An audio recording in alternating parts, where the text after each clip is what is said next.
Knowledge is power, but you'll have to learn how to decipher the information in order to use it effectively.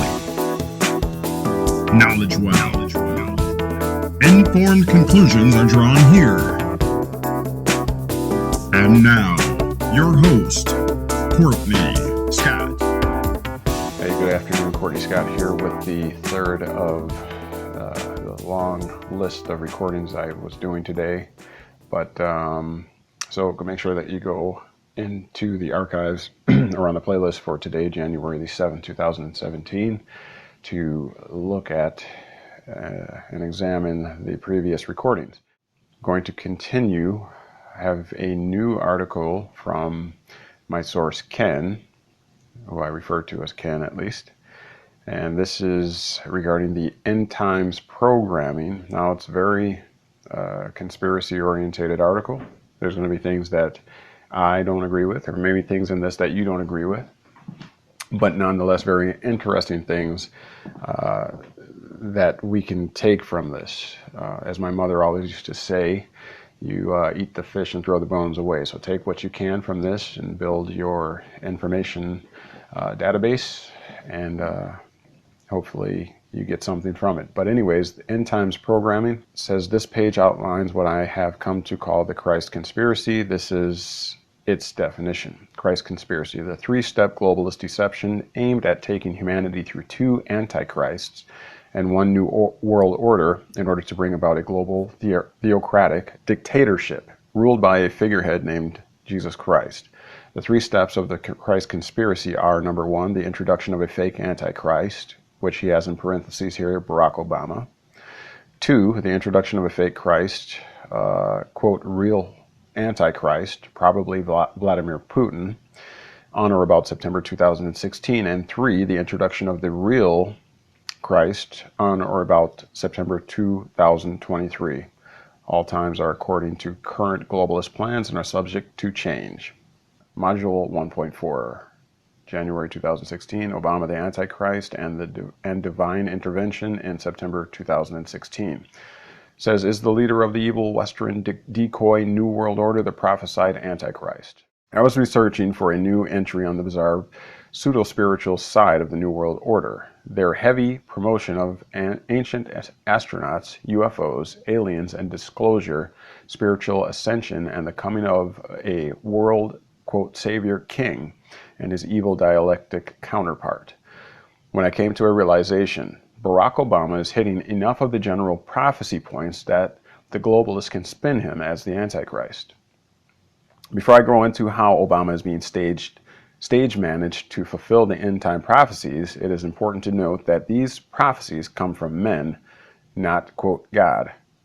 All the books of the Bible were written by men, and those books were then translated and compiled into various versions of the Bible by men. These men had an agenda, and what was that agenda?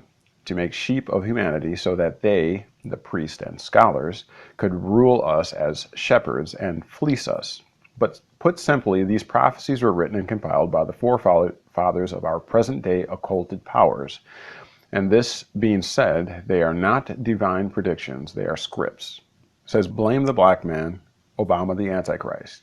Getting back to how Obama fits the script, the Antichrist is prophesied as ruling for 7 years. And at the middle point of his tenure, the abomination of desolation will stand in the holy place. Let's look at how Obama is fulfilling this. It says, September 24th of 2009, the Antichrist begins his 7-year reign when he symbolically takes the helm of the world government. Some might get the timeline wrong by counting Obama's inauguration as U.S. president as the beginning of his reign. But the Antichrist is a global figure, and the United Nations is the global government. In that global government, the Security Council is the most powerful body.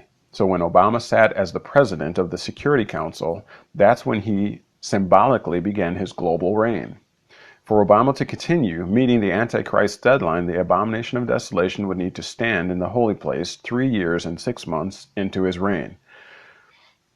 So let's count forward 6 months from September 2009. So that'd be October 2009, November 2009, December 2009, January of 2010. February of 2010, and then March 2010. Now, if we add 3 years to March 2010, we get March 2013. And can you guess where Obama went in March of 2013? After traveling to Israel, the Antichrist stands in the holy place. Says this is Obama standing in the Church of the Nativity, which was built on the spot Jesus was supposedly born. What could be more symbolic of the abomination of desolation standing in the holy place than the Antichrist standing where Christ was born? And was it just coincidence that he stood there 3 years and 6 months after he chaired the UN Security Council? Some interpret the abomination of desolation as being an idol of the beast that will stand in a Jewish temple in Jerusalem. But who needs to stand an idol of the beast when the real beast can stand there himself? And isn't the birthplace of Christ a more symbolically appropriate holy place than a Jewish temple? Jesus' words in Matthew 24 and 15 were sufficiently vague that it could be spun that way. Quote, when ye therefore shall see the abomination of desolation, spoken of by Daniel the prophet, stand in the holy place, whoso readeth, let him understand. If the globalists stick to the timeline, the Antichrist's reign will end 3 years and 6 months from the time he stood in the holy place. So let's count forward 6 months from March 2013. So April, May, June, July, August, September 2013. Now, if we add 3 years to September 2013, we get September 2016.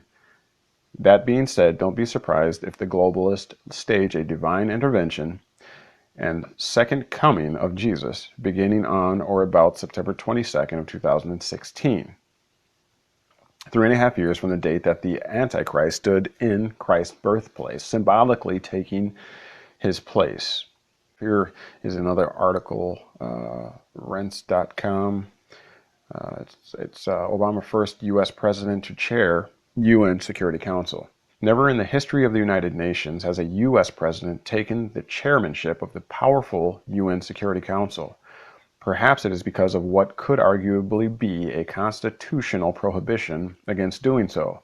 To wit, Section 9 of the Constitution says, no title of nobility shall be granted by the United States, and no person holding any office of profit or trust under them shall, without the consent of the Congress, accept of any present emolument, office, or title of any kind whatever, from any king, prince, or foreign state. Nonetheless, the rotating chairmanship of the Council goes to the U.S. this month. The normal course of business would have U.S. Ambassador to the UN, Susan Rice, take the gavel. However, this time will be different. Constitution be damned. Barack Hussein Obama has decided to put himself in the driver's seat and will preside over global nuclear non-proliferation and disarmament talks slated to begin September 24th. 2009. Financial Times says Barack Obama will cement the new cooperative relationship between the U.S. and the United Nations this month when he becomes the first American president to chair its 15-member Security Council.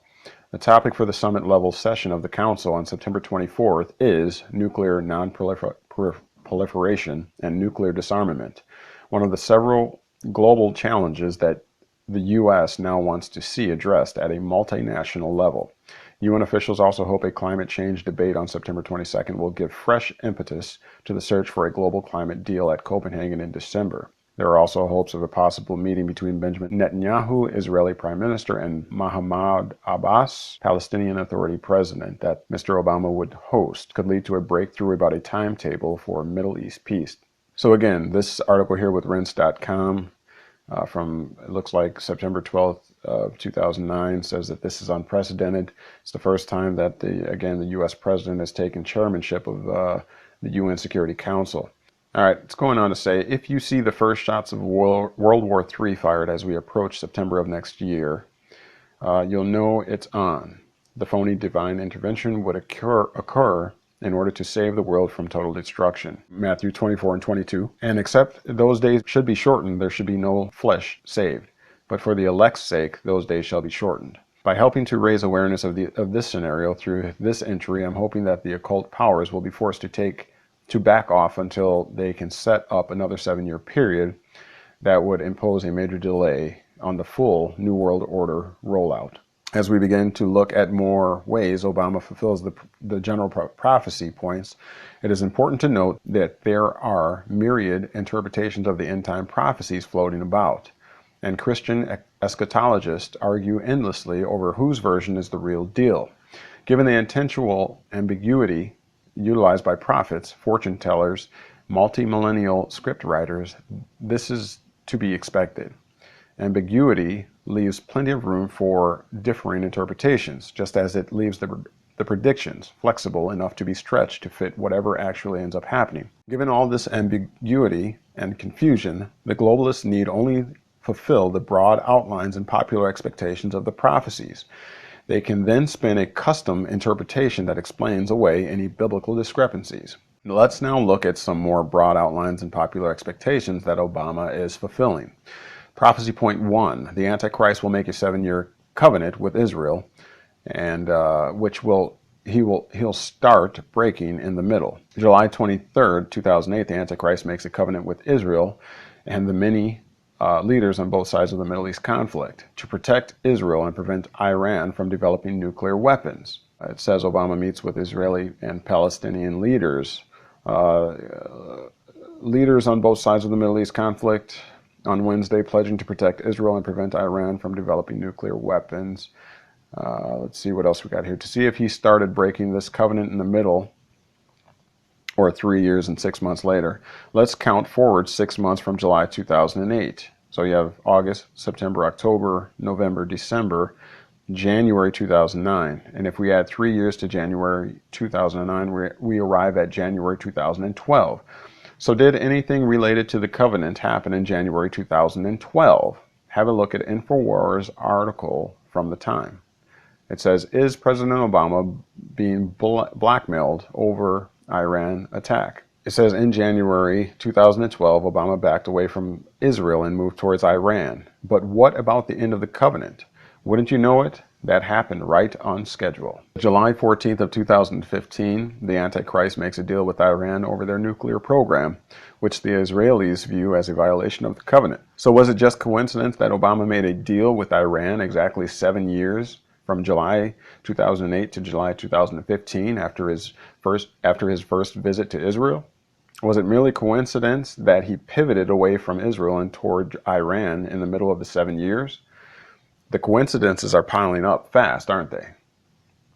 Prophecy point 2, the Antichrist will present himself as a man of peace, but he'll bring war. The globalists wasted no time in establishing Obama as a man of peace. They arranged for the Nobel Committee to announce his receipt of the Nobel Peace Prize less than 9 months after he took office, and only 15 days after he chaired the UN Security Council. Since that time, the U.S. has participated in ceaseless war, both overt and covert, in countries throughout the world. And now, globalist propagandists are hyping the threat of West versus East nuclear war brought about by the Obama administration policies. With this in mind, let's look back at what Obama did on the day he chaired the UN Security Council. 9 months after his January 2009 inauguration, President Obama made his first visit as president to the United Nations. The first time an American president chaired a meeting of the Security Council and unanimously passed a resolution reaffirming the world's leaders' goal of a world without nuclear weapons. He called on the 5 permanent members of the Security Council, all of them nuclear powers, to reduce nuclear weapons and to prevent weapons from falling into the hands of terrorists. And if we look back at the reason given for his Nobel Peace Prize award, we see this. Quote, the Norwegian Nobel Committee announced the award on October 9, 2009, citing Obama's promotion of nuclear nonproliferation. And if we look back to the previous point in this entry, we see that the covenant Obama wrote with Israel was to prevent Iran from building nuclear weapons. Are you beginning to see a pattern here? The globalists have not only set up Obama to be the man of peace who brings war, but they are also setting him up to be, quote, the man of nuclear peace who brings nuclear war. And it is at this point we see the ICBMs rise from their silos that the globalists would cue the, quote, divine intervention. Given the work the Rockefellers, Jesuits, and Vaticans have put into pushing UFOs and aliens into the mainstream consciousness, this intervention would likely take the form of missile stopping UFOs, black budget aerospace craft posing as alien craft.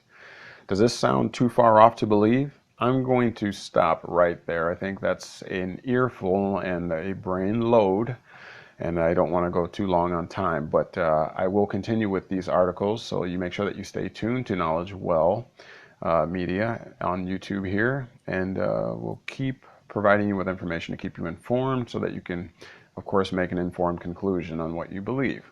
So I want to thank you for tuning in. Don't forget to check out goldmoney.com, where you can hedge your assets and your wealth with precious metals in a unique format where they will actually send you a debit card or MasterCard Visa where you can make purchases with your gold account in your storage in secure locations. They use Brinks for their secure location vaults, and you can pick one of many vaults from around the world, including Hong Kong and Singapore. With the decline of our economy and the inevitable collapse of our monetary system, you will have a time-tested hard asset to back your wealth. So check it out. I'll leave the link below, and I don't want to belabor the time any longer, but thank you for tuning in today. Don't forget to like, subscribe, and share, and also give me your comments down below, and look for that link to Gold Money to hedge your wealth. All right? Thank you for tuning in. Courtney Scott signing off.